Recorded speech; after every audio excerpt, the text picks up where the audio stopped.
দক্ষিণ এশিয়ায় যুদ্ধবিমান নির্মাণে সবচেয়ে সফল দেশ পাকিস্তান। দেশটি নতুন একটি যুদ্ধবিমান তৈরির ঘোষণা দিয়েছে, যেখানে চীন এবং তুরস্কের সহযোগিতায় একটি বিশ্বমানের যুদ্ধবিমান তৈরি করবে। এর নাম JF-17 PFX।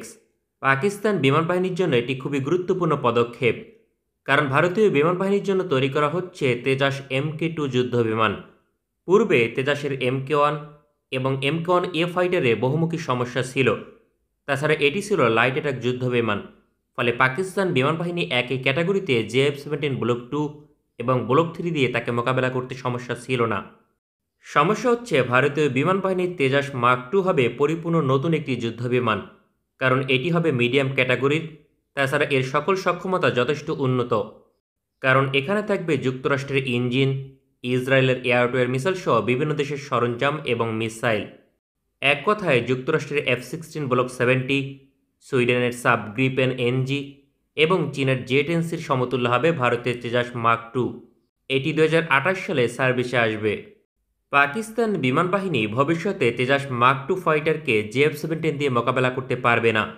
এক্ষেত্রে JF-17 ব্লক 4 সংস্করণ আসলেও কার্যকর হবে না, কারণ বিমানের ক্যাটাগরিতে পরিবর্তন ছাড়া এই সমস্যার সমাধান করা সম্ভব নয়। এজন্য JF-17 ব্লক 3 যুদ্ধবিমানের উৎপাদন ভবিষ্যতে বন্ধ করে দিবে পাকিস্তান বিমান বাহিনী। তার পরিবর্তে সার্ভিসে আসবে JF-17 PFX ফাইটার, যা হবে মিডিয়াম ক্যাটাগরির একটি যুদ্ধবিমান। পাকিস্তানের চলমান সমরাস্ত্র প্রদর্শনীতে বিষয়টি নিশ্চিত করেছেন পাকিস্তানের একজন শীর্ষ কর্মকর্তা। ইতিমধ্যে এ বিষয়ে কাজ শুরু হয়েছে। আগামী 4 থেকে 5 বছরের মাঝে সার্ভিসে আসবে।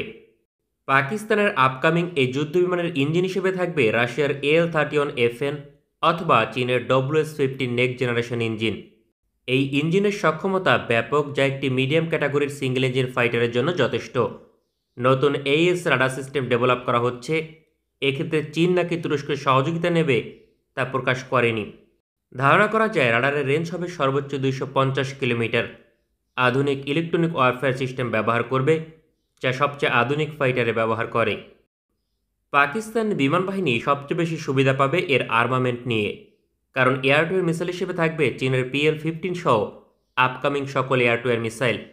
এছাড়াও তুরস্ক এবং পাকিস্তানের এয়ার টু এয়ার মিসাইলও যুক্ত হবে।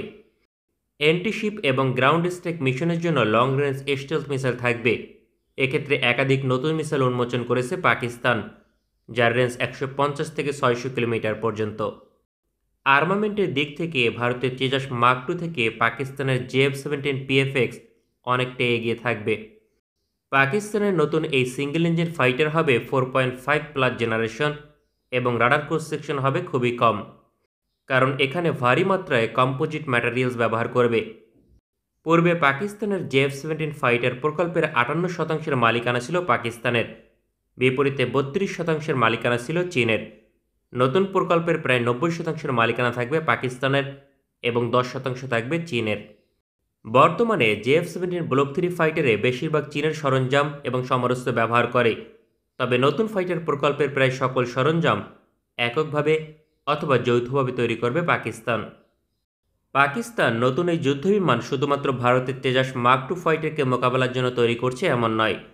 পাকিস্তানের বহরে বর্তমানে 180টি মিরেজ 3 এবং মিরেজ 5 হেভি অ্যাটাক যুদ্ধবিমান রয়েছে। এগুলোকে JF-17 ব্লক 3 দিয়ে রিপ্লেস করা কঠিন, কারণ ফাইটারের রেঞ্জ এবং অস্ত্র বহনের সক্ষমতা অনেক কম থাকায় এটি সম্ভব নয়। তাই নতুন প্রকল্পের প্রয়োজন অবধারিত ছিল, যে কারণে JF-17 PFX ফাইটার নির্মাণের কাজ শুরু করেছে। এছাড়াও JF-17 ব্লক 1 ফাইটার 2030 সালের পর থেকে অবসরে যাবে। ফলে 200 থেকে 300টি যুদ্ধবিমান প্রয়োজন হবে পাকিস্তান বিমান বাহিনীর। 2028 সালের পর থেকে নতুন যুদ্ধবিমান দিয়ে যার রিপ্লেসমেন্ট শুরু হবে। পাকিস্তানের পাশাপাশি এই যুদ্ধবিমান অনেক দেশের নিকট রপ্তানি করবে, কারণ অনেক দেশ ইতিমধ্যে JF-17 ফাইটার অর্ডার দিয়েছে। এর চেয়ে আধুনিক ফাইটার আসলে আরও অনেক দেশ এটিকে বিবেচনা করতে পারে। বাংলাদেশের মতো দেশগুলোর জন্য আপকামিং প্রকল্পের দিকে নজর রাখা উচিত।